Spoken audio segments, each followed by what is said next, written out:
Hi friends, welcome back to another episode of Generation Films. My name is Alan. Now during the last recession, we kinda learned that riding around on two wheels was a luxury that most people couldn't afford anymore, especially when compared to a car. It's metal wrapped around meat instead of meat wrapped around metal. Cars can carry more stuff, you can ride in all sorts of conditions, and plus, they're actually pretty cheap here in the US, especially if you buy a used car. Then you had the new generations, the millennials and Generation Zers. They just weren't buying bikes. Despite our detergent-eating habits, we understood the dangers and stupidity of riding a motorcycle because we grew up alongside the limitless information that is available on the internet. And so companies like Harley-Davidson would see the average age of their riders go up with each year, and it became a troubling sign once that number reached around 50. But for us young folks, it was hard to grow up in one recession and then come to age in the second recession 10 years later. We definitely weren't going to be able to afford that $20,000 Ultra Glide. And so the future for two wheels here in America seems kind of grim. Except that it's not. You see, riding a motorcycle is not just a hobby. It doesn't even have to be a luxury. For many, it isn't. Economically speaking, buying a motorcycle breaks most rational consumer spending trends. I mean, people just don't pay more for less comfort, less safety, and less stuff. So there must be something special about motorcycle riding that we just can't quantify through just pure economics. But what separates humans from all other sapiens is our evolutionary curiosity of the world around us and the things that we can build. If an objective alien observer looked at humanity and were to describe us, they would most likely paint a picture of some bipedal humanoid holding a tool in his or her hand. I mean, we really do take it for granted that humans can manipulate the environment and things around them. It's what really separates us from every other animal on the planet. And so from an evolutionary standpoint, we are encouraged and incentivized by our chemistry to pursue new inventions and to be curious about tools and the machines that we build. This is why moving parts, the smell of oil and gas, the sounds of the pistons inside of your engine is a reassuring and exciting feeling all at the same time. Humans are the first species to really evolve symbiotically with their machines. And so this is why we have so much love for the open road and the vehicles that take us on these journeys. And a motorcycle is the closest thing we have to a mechanical beast. Its mechanical entrails are laid bare far more than any modern car today. We say ride, not drive, because when you are on a motorcycle, you literally have to hold onto the tank with your legs and hands. Your mind needs to understand and translate each shift of the frame beneath you. And unlike a car where you just steer with your hands, a rider has to lean their full body and completely trust their bike in order to initiate a turn.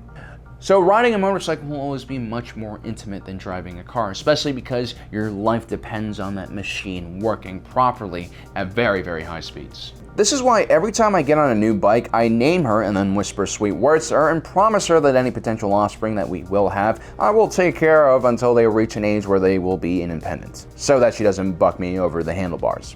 And so my conclusion is that motorcycle ridership is not dying in the United States, it's actually growing. We've even recovered from the last recession, and with everyone now trapped in their house for months and given ample time to brood over what's important in life, I doubt we'll see a huge dip in ridership this time around. Which is why motorcycles will be around for a long time and even far off into the future.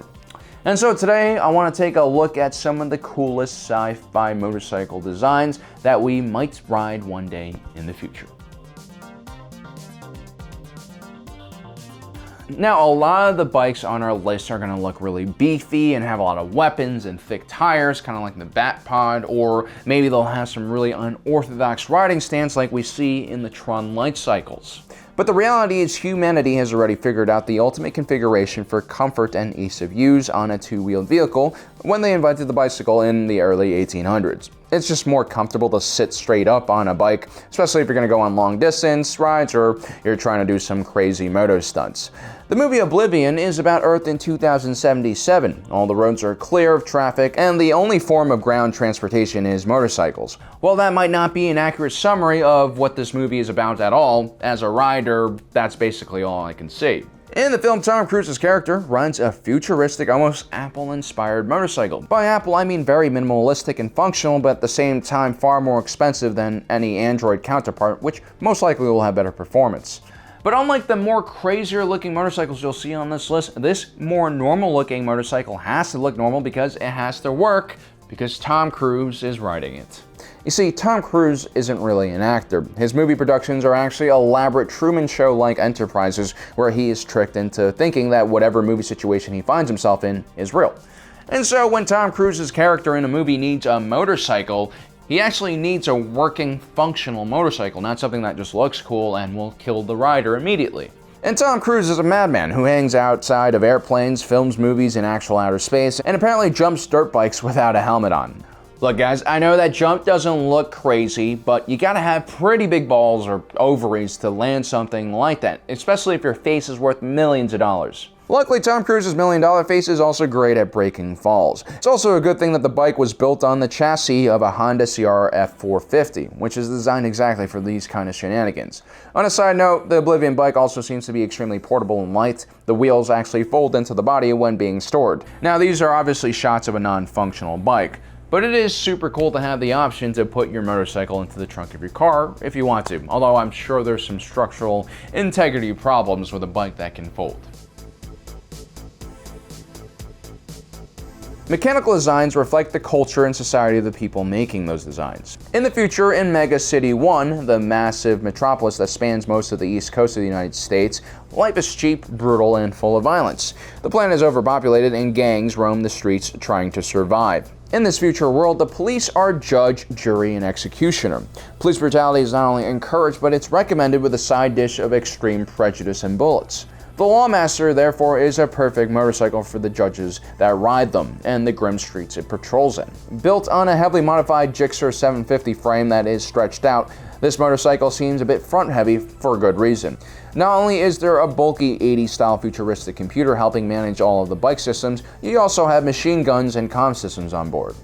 It also should be noted that there are brass catchers on these machine guns so that these casings don't fall onto the road and potentially hurt other drivers. There's also a slot for a sawed-off shotgun. Safety first. One interesting fact, in 1995, the Dredd movie tried to build an exact replica of the comic version of the Lawmaster, but found it impossible to steer. Anyone else getting 40K vibes here? The Red Bike from Akira is perhaps one of the most famous animated vehicles in all pop culture. In the post-apocalyptic future of Tokyo, bike gangs roam on the streets terrorizing each other and anyone who walks in their path.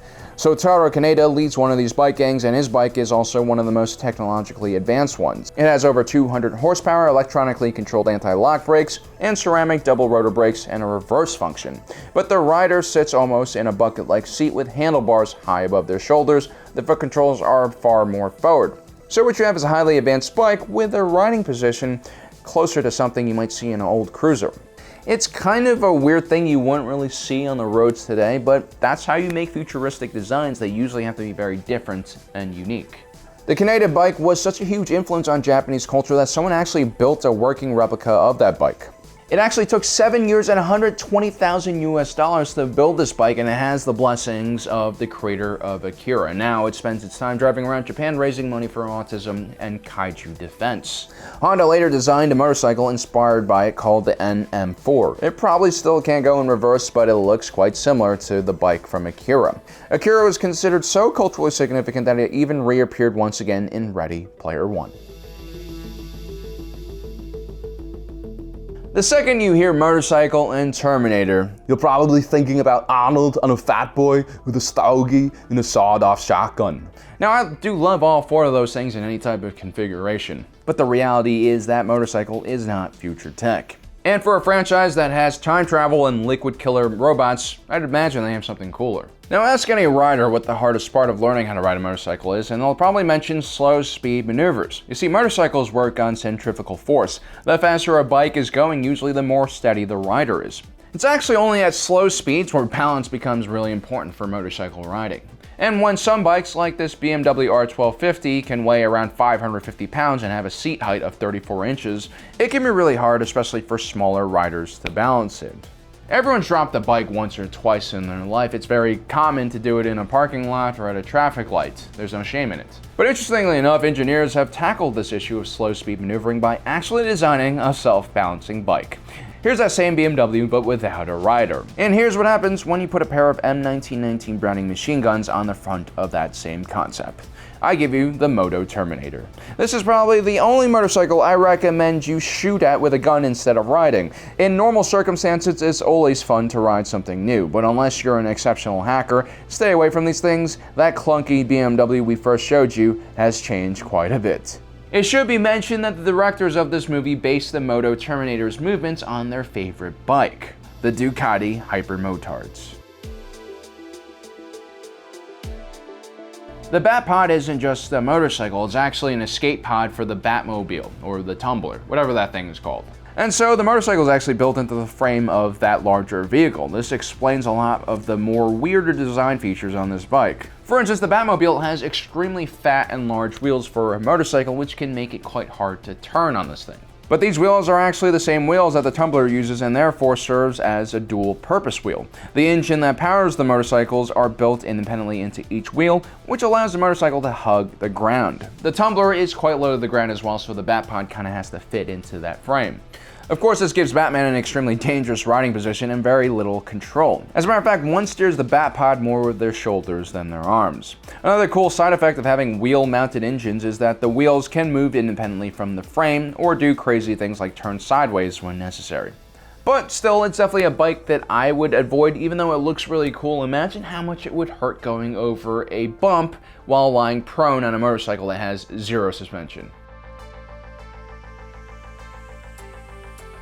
While we're on the issue of prone bikes, we're going to have to look at the Tron light cycle as well. Whereas the Batmobile looks janky as hell and super dangerous, the Tron Bike is another bike that goes after that really sought-after Apple aesthetic, which is minimalistic, soulless, and probably safe. Well, with a forward riding position, one can never be that safe. Ask any rider and they'll tell you how you are positioned on a bike will affect you mentally on how fast you go. Sports bikes have such an aggressive position that it would look awkward if you weren't going fast in one. The Tron light cycles, especially the 5th generation ones we see in the more recent films, are built for comfort and safety while playing very unsafe gladiator-like death matches. And yes, of course, people have made their own Tron bikes in real life. You can get your own version with a Suzuki liter engine in it for only $55,000. Now, how can you make riding a motorcycle more dangerous? Make that motorcycle have anti-gravity so that it can fly at unnecessarily stupid speeds. As an individual who enjoys riding on the outside of vehicles or in open-top vehicles, I have a general rule: once you hit 80 miles per hour, you should probably try to go inside of that vehicle if possible. The 74Z from Aratech Repulsor Company is the preferred speeder bike of the Imperial Scout Troopers. It has a top speed of 310 miles per hour. I assume that's just the speed at which the rider is peeled off by the air resistance. These sleek-looking beauties allow the Scout Trooper to traverse all types of terrain. They can even be adjusted to fly high into the sky. And unlike the jet bikes in Star Trek, the 74Z doesn't have aviation fuel in it, so when you do crash into a tree at 300 miles per hour, your body at least will be recoverable and not charred beyond recognition. So there you have it, guys. Those are some of the best sci-fi designs when it comes to motorcycles, in my opinion. Let me know if I've missed any down in the comment section below. Also, don't forget to subscribe and hit that notification button so you don't miss out on the rest of our awesome content. As usual, my name is Alan, reminding you that life is a movie and you are the protagonist.